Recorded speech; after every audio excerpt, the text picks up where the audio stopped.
In 1945, the Soviet armies forced the Nazis from Polish soil. It was a long war for the Poles, longer than for anyone else on the continent of Europe. Poles were still dying in Wrocław, when in Berlin the fighting had ceased in May of 1945.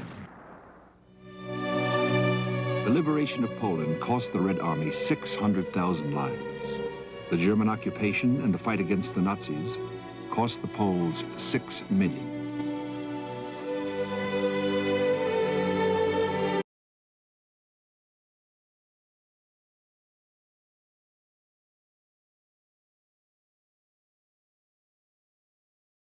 The concentration camps in Poland were some of the very worst. When the Red Army and the Polish divisions finally reached Warsaw in January of 1945, 9/10 of the city no longer existed. Warsaw had been the goal of Polish fighting men everywhere, for the tank crews fighting on the Second Front.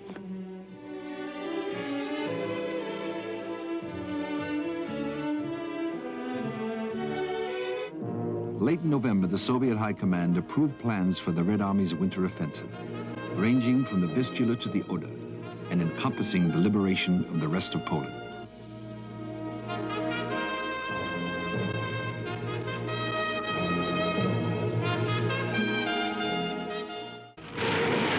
January 12, 1945, the opening of the offensive that would carry the Red Army to the gates of Berlin. Marshal Zhukov commanded the 1st Belarusian Front, and Marshal Konev the 1st Ukrainian Front. Between them, they mustered 2 million soldiers, 32,000 guns and mortars, 6,500 tanks, and 5,000 aircraft. A clear superiority over the Nazi forces opposing them.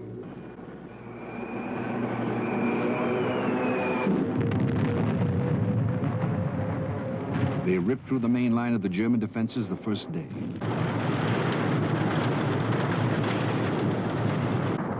Within a week, Warsaw was encircled.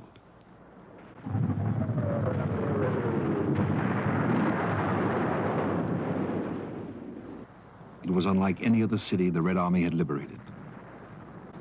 There were no people at all to greet them.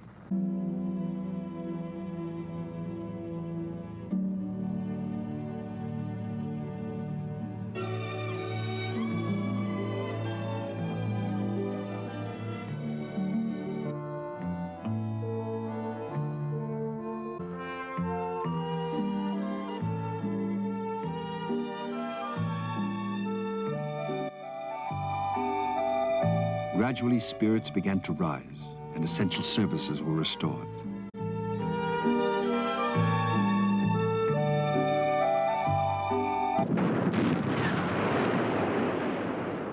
The Nazi garrison of Poznan totaled 60,000, 3 times what the Soviets had expected.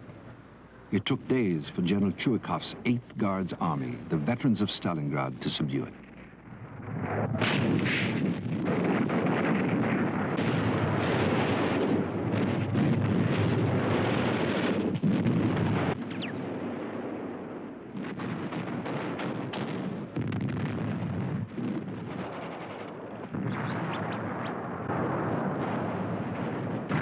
February 23rd, the Nazis raised the white flag of surrender, and the Polish flag surmounted it.